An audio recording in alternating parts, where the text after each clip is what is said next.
This is the February 2019 edition of Max's monthly column for the Spidersnet blog. Welcome back to the second edition of my Max Berries column here on the Spidersnet blog. Here's a question, right? Why is it still February? Every year I'm utterly bewildered as to why the first couple of months of the year last for so long. By no means am I wishing my life away, but annually I get a definite sense of time warping once the hangover from New Year's Eve has faded off.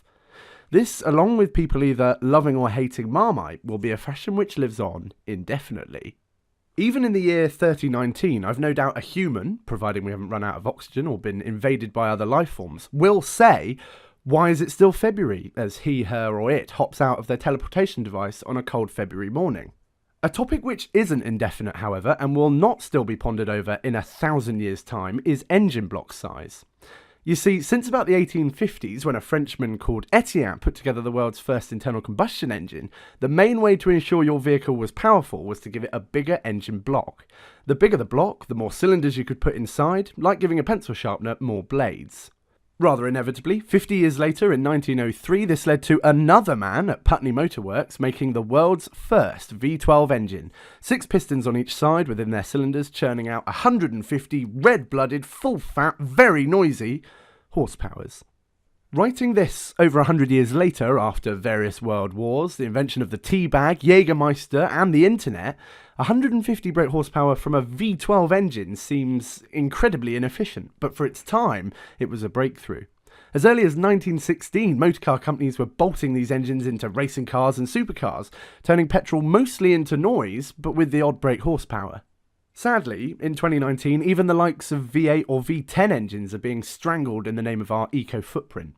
The internal combustion engine is still very much with us, but with the rise of purely electric car makers, mass market producers from yesteryear have had to change up their thinking.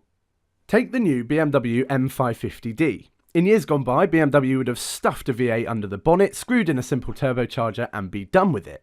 The 2018 update, however, has a straight 6 engine, but, and this is the bit you're going to like, they added 4 turbochargers.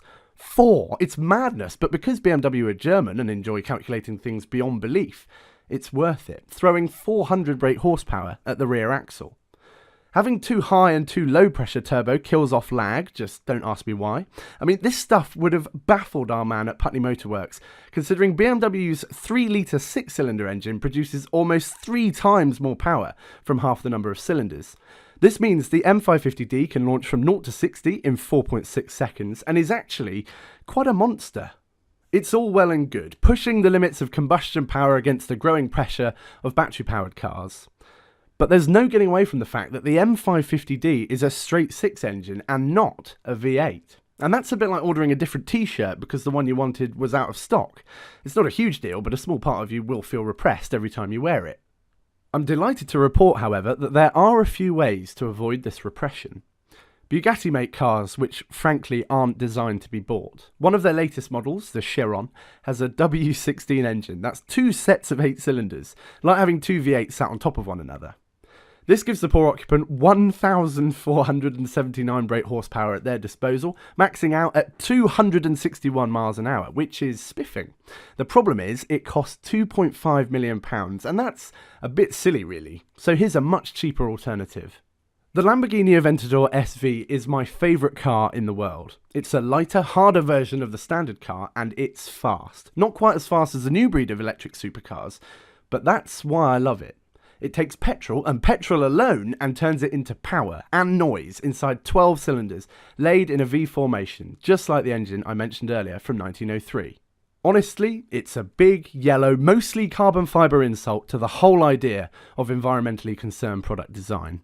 There's no electronic witchcraft or pioneering battery power, just 740 charging Italian horsepowers, 4 wheels, and a carbon fibre tub. Oh, and a jet fighter-style engine start button beneath a red flip cover, which requires lifting before waking up your neighbours. That alone is enough to bring out the 10-year-old in all of us. I know this because, to my excitement, I got to go in one. Unfortunately only as a passenger, because insurance companies don't seem too keen on 20-year-olds driving such machines. Regardless, it didn't disappoint.